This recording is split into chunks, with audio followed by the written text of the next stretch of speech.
Hello guys, मी योगिता तुम्हा सर्वांचं योगिता स्टडी सेंटरमध्ये स्वागत करीत आहे। आता आपण प्रॅक्टिस सेट 2.1 सोडवणार आहोत। याच्या अगोदर आपण बरेचसे व्हिडिओज केलेले आहेत आणि त्याच्यामध्ये आपण बघितलेलं आहे पायथागोरस थेरम काय आहे, कन्वर्स पायथागोरस थेरम कसा आहे, त्या अनुषंगाने आपल्याला कसे क्वेश्चन्स येतात, ते आपल्याला कसे सोडवायचे आहेत हे आपण सॉल्व एक्झाम्पल्समध्ये पाहिलेलं आहे। आता खरोखरचं आपण 2.1 सोडवायला सुरुवात करणार आहोत। 2.1 मधला फर्स्ट क्वेश्चन आहे आपला, identify with reasons which of the following are Pythagorean triplet. आता आपल्याला पायथागोरियन ट्रिपलेट्स पाहायचे आहेत। तुम्ही याच्या अगोदर पायथागोरस थेरम इयत्ता 7वीमध्ये शिकलेला होतात, हे मी तुम्हाला अगोदरच्या व्हिडिओमध्ये सुद्धा सांगितलेलं आहे। त्यावेळेला पण काही पायथागोरियन ट्रिपलेट जे आहेत ते पाहिलेले होते। पुन्हा परत एकदा पाहूया, रिवाईज करूया, म्हणजे मग काय होईल, आपल्याला परीक्षेमध्ये हे पाठ करायचे आहेत किंवा लक्षात ठेवायचे आहेत। पाठ करण्यापेक्षा मी म्हणेन लक्षात ठेवायचे आहेत, म्हणजे तिकडे आपल्याला पटापट उत्तरं लिहिता येतील।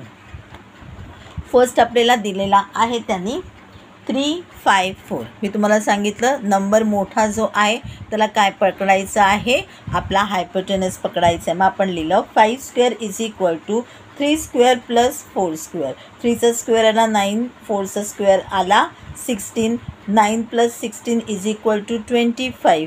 5चा स्क्वेअरसुद्धा 25 आहे, 25 equal to 25। Therefore 5 square equal to 3 square plus 4 square, म्हणजे मग आपण लिहू शकतो तर 3, 5, 4 इज अ पायथागोरियन ट्रिपलेट।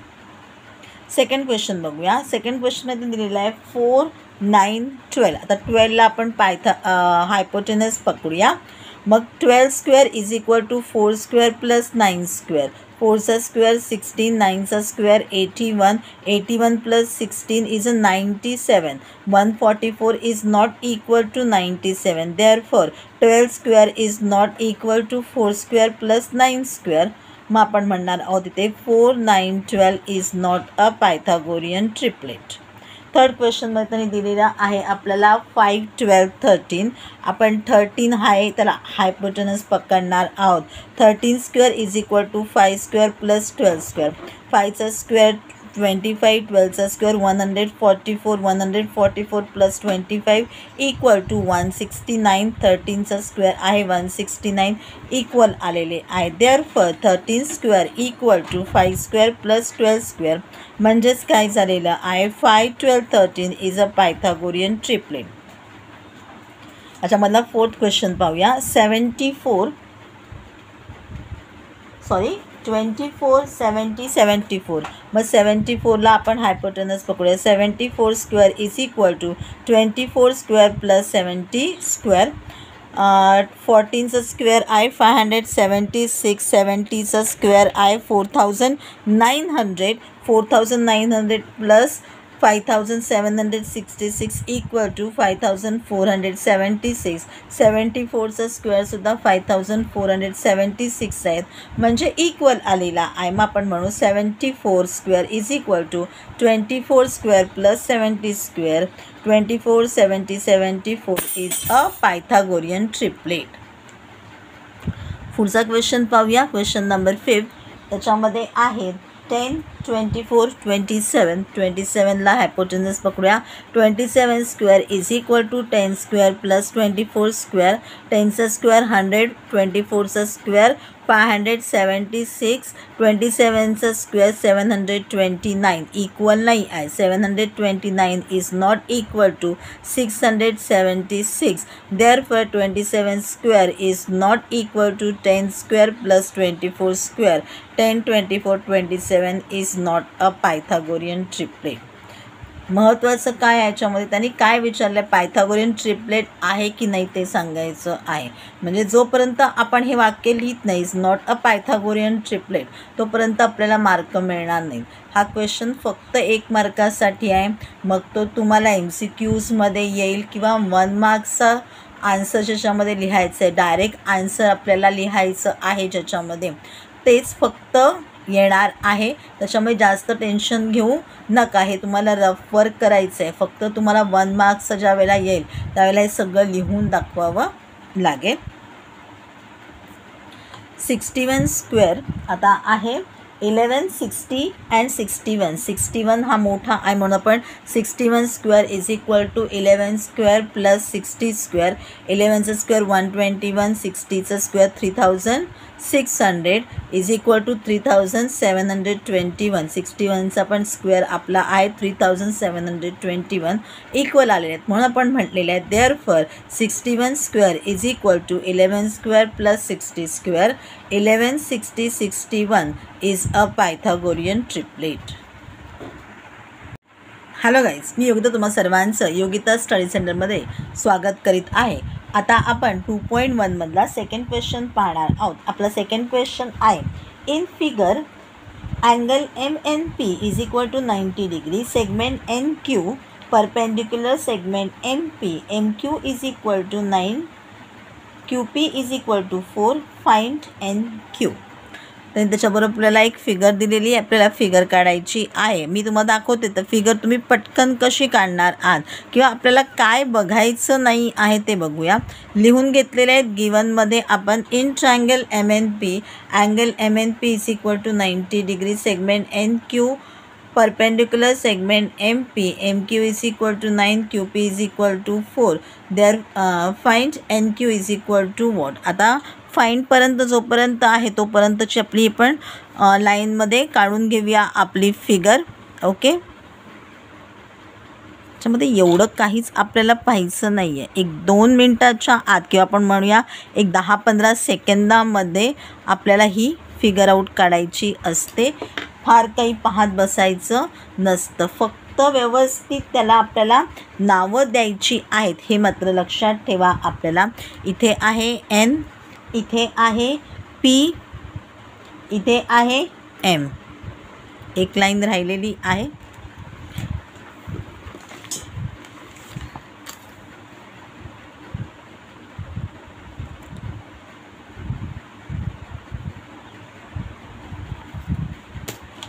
चालेल, एवढ्या कमी वेळात तिथे सुद्धा आपल्याला ही जी आहे ती फिगर आऊट काढायची आहे. त्यासाठी अगदी बारीक पद्धतीने काम करत बसू नका. फक्त मात्र फिगरमध्ये जी माहिती दिलेली आहे ती व्यवस्थित लिहून काढा. नंबर्स नाही दिलेत तरी चालेल, फक्त नावं लिहून काढा. ओके, आता बघूया आपण इन ट्रायंगल MNP. आता इथे कुठला लागेल, काय दिलेलं आहे, परपेंडिक्युलर दिलेलं आहे. परपेंडिक्युलर नेहमी काय करतो, आपल्या हायपोटेनसला जो आहे 2 भागामध्ये डिवाईड करतो आहे.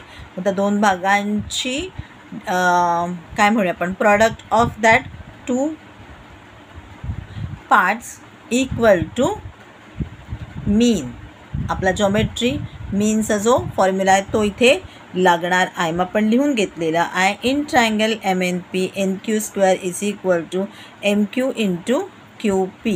MQ इंटू QP आणि तसा येणार आहे NQ.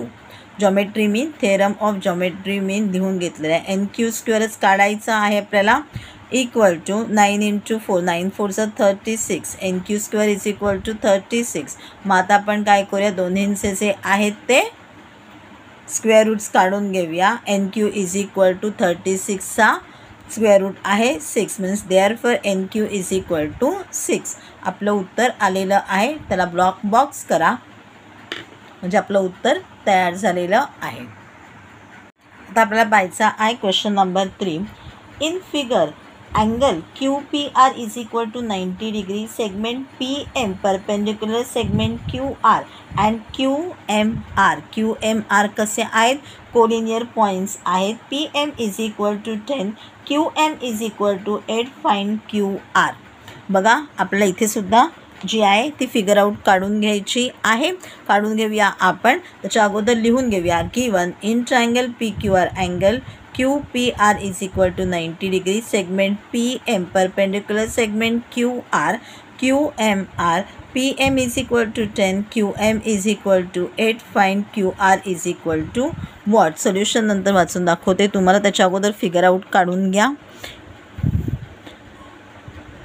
सांगितल्याप्रमाणे फाईंडची लाईन लास्ट घ्या किंवा फाईंडपर्यंत तुमची हे येऊ दे.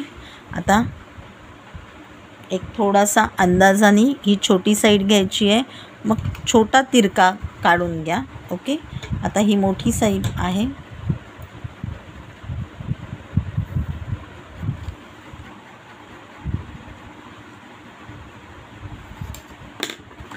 थोडंसं पाहून घ्यायचं आहे आणि फिगर आउट काढून घ्यायची आहे. एक्झॅक्ट नाही आली तरी चालणार आहे, थोडीशी कशी आली तरी चालणार आहे, पण फार नका काढू. झाली तयार आपली. ओके, आता लिहून घेऊया.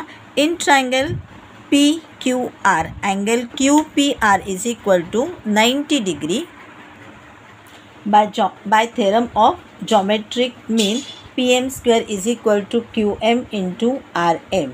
PM किती दिला आहे? 10 दिलेला आहे. QM किती आहे? 8 आहे. RM काढायचा आहे. 10 square is equal to 100. 8 into RM. मग हा 8 जो आहे तो मल्टिप्लिकेशनचा डिवाइड होईल.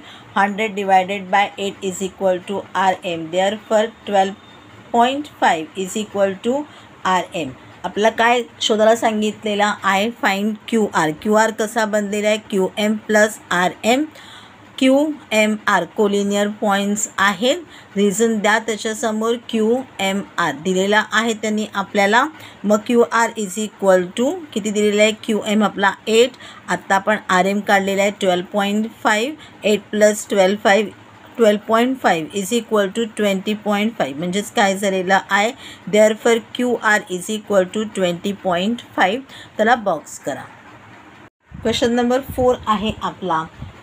See figure, find RP and PS using the information given in triangle PSR. आपण त्यांनी दिलेली जी इन्फॉर्मेशन आहे ती आपली लिहून घेऊया आणि मग नुसती आपण जी आहे ती फिगर आउट काढून घेणार आहोत. आपला काय दिलेला आहे? Angle S is equal to 90 degree, angle P is equal to 30 degree, RS is equal to 6 आणि RP आणि PS आपल्याला शोधून काढायचा आहे. आपण इन्फॉर्मेशन लिहून घेतलेली आहे. आपण फाईंडपर्यंतचं काढून घ्यायचं आहे, म्हणून आधी आपण एक उभी रेष डायरेक्ट काढून घेऊया 90 डिग्रीची. ठीक आहे.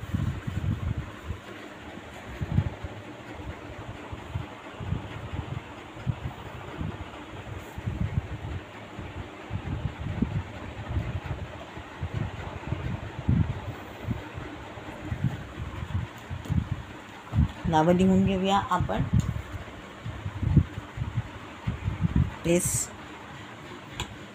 P आणि R. इन्फॉर्मेशन लिहून घेतलेली आहे. याच्यामध्ये इन्फॉर्मेशन लिहायची आत्ता आपल्याला गरज नाही आहे. Solution in PRS. काय म्हणायचं आहे इथे? In triangle PRS. वाक्य आपण लिहिल्यानंतर समोरच्या व्यक्तीला पूर्णपणे इन्फॉर्मेशन आपल्याला काय म्हणायची आहे ती लक्षात आली पाहिजे. In triangle PRS angle S is equal to 90 degree, angle P is equal to 30 degree given. Triangle PRS angle P plus angle R plus angle S 180 degree is equal to 30 degree plus angle R plus 90 degree. तुम्ही वरतीसुद्धा reason देऊ शकता, खालीसुद्धा reason देऊ शकता. Sum of all angles in a triangle is 180 degree. मग 180 degree is equal to 90 plus 30 is equal to 120. पुढच्या स्टेपवरती 180 degree minus 120 degree. Therefore angle 60 degree is equal to angle R. तर तुम्हाला असं वाटत असेल हे सगळं लिहायची काही गरज आहे का? नाही, लिहायची डायरेक्ट गरज नाही आहे. तुम्ही एवढं लिहू शकता 180 is equal to 30 plus R is equal to plus 90 किंवा डायरेक्ट इथे 180 degree is equal to angle P angle R angle S आणि मग हे रिझन देऊ शकता. ही कोणतीही स्टेप तुम्ही कशाही प्रकारे लिहू शकता. Therefore 60 degree is equal to angle R एवढंसुद्धा तुम्ही लिहू शकता. मध्ये एवढं सगळं लिहायची तुम्हाला गरज नाही आहे. पण तुमच्या लक्षात येत नसेल तर तुम्ही ही घरी प्रॅक्टिस करावी म्हणून मी तुम्हाला लिहून दाखवलेलं आहे. घरी चांगल्या प्रकारे प्रॅक्टिस झालेली असेल तर तिकडे डायरेक्ट तुम्ही हे उत्तर लिहू शकता. लक्षात ठेवा 30, 60, 90 असंच येतं आहे, त्यामुळे डायरेक्टली तुम्ही ह्याचा आन्सर लिहू शकता आहे. मग आपण इथे लिहिणार आहोत therefore triangle APRS is a right angle triangle with 30, 60, 90 degree angles. By the property of 30, 60, 90 degree triangle, opposite side of a 30 degree angle is half of hypotenuse. आता कोणता आहे 30 डिग्रीच्या समोरचा? 30 डिग्री ही आहे बरोबर अँगल पी. मग अँगल पीच्या समोरचा अपोजिट कोणता आहे? आर एस आहे. म्हणजे आर एस कसा येणार आहे? Half of hypotenuse. ओके, मग आपण लिहून घेतलं R S is equal to half of R P. मग आपल्याला काय दिलेलं आहे? आर एस दिलेला आहे 6. मग त्याच्यावरनं आपण हायपोटेनस शोधून काढूया. म्हणजे मग काय होते, इकडचा जो हाफ आहे इथे आल्यानंतर काय होईल? 2ने आपण त्याला मल्टिप्लिकेशन करणार आहोत, कारण त्याचा आपण काय लिहिणार आहोत? मल्टिप्लिकेटिव्ह इन्व्हर्स लिहिणार आहोत. तो होणार आहे 2. म्हणजे इथे होणार 6 × 2, 6 2 12. म्हणजे आपला हायपोटेनस किती आलेला आहे? 12. By the property of 30, 60, 90 degree triangle P S is equal to in the root 3/2 into R P. 60 डिग्रीच्या समोरची जी साईड आहे, opposite side of a 60 degree किती असते?